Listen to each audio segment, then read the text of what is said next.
Welcome back to the Coach's Corner. And this is an extra special episode brought to you by my mother. So, I am lucky enough to be able to help friends and family from all walks of life, all over, kind of reaccomplish, reestablish, get back after their fitness goals. And as I'm trying to grow my reach, my companies, I'm able to help more people. And something that I hear come up all too often and kind of like slapped me in the face in terms of when I asked her, what should I talk about?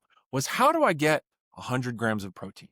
What does that mean? What does that look like? And I think you need to first understand that when we are thinking about nutrition, no matter the body weight, we want to see zero point 0.6 to zero point 0.8 as the bare minimum for women of protein.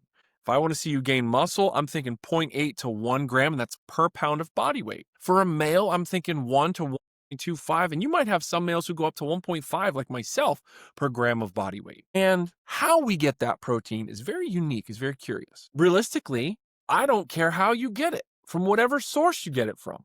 You have to hit that metric. And the hard part when I sit down and do a deep dive with somebody, when I really try and figure out the nutrition, I get all sorts of, yeah, I know how to eat. Okay, what do you eat? Well, I have some protein on the plate. Well, what's your protein? Tell me. And people, for the life of me, cannot tell me what their protein choices are, how they're choosing it, what the sources are coming from. And so that's what this Coach's Corner is about.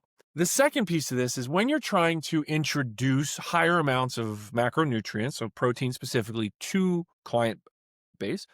Let's say they're a 150-pound woman. She's trying to get 150 grams of protein, but she's only eating 60 right now.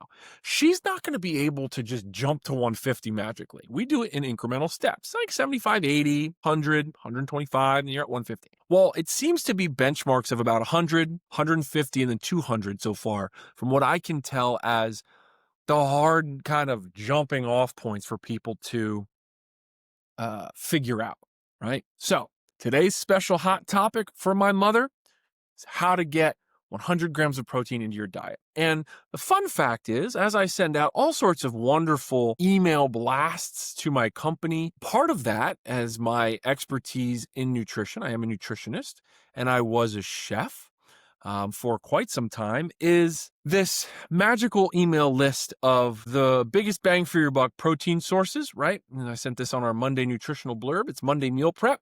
And I did a protein one, a carbohydrate one, and a fat one.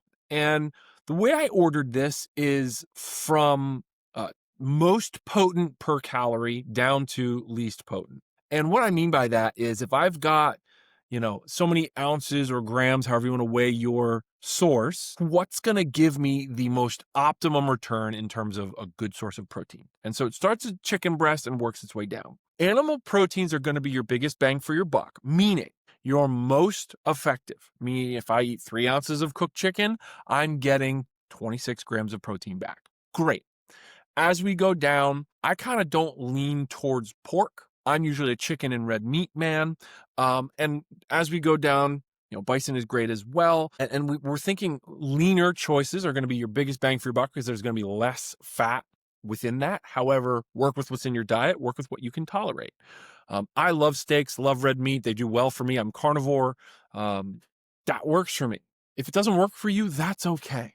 And the way I coach nutrition, and it's so funny, is realistically, we talk calories, we talk protein first. Got to hit your calories, whatever that is, to gain weight, lose weight, build muscle, whatever it is. Then we got to staple in that protein number. And I look at every client and say, I don't really care how you get there.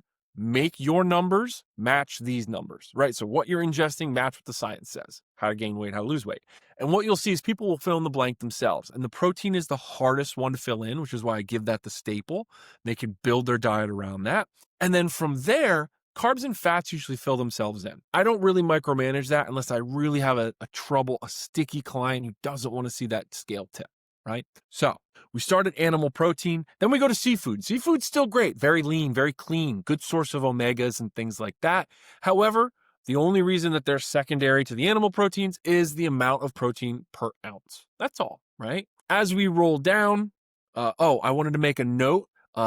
I am not a huge canned meat person because of the brines and the washes that they usually leave them in. Be careful. Make sure you get them in water. A lot of them are an oil base, which is going to creep up that fat content, or sometimes a salt wash, which is going to have a super high salt. May be good, may not be good for you specifically. So food for thought. As we move into dairy and eggs, this is controversial in terms of a lot of diets. I love dairy. It sits well with me. I love the probiotics. I love the way I feel after I eat them, especially eggs. Again, eat them if you like them. Don't if you don't.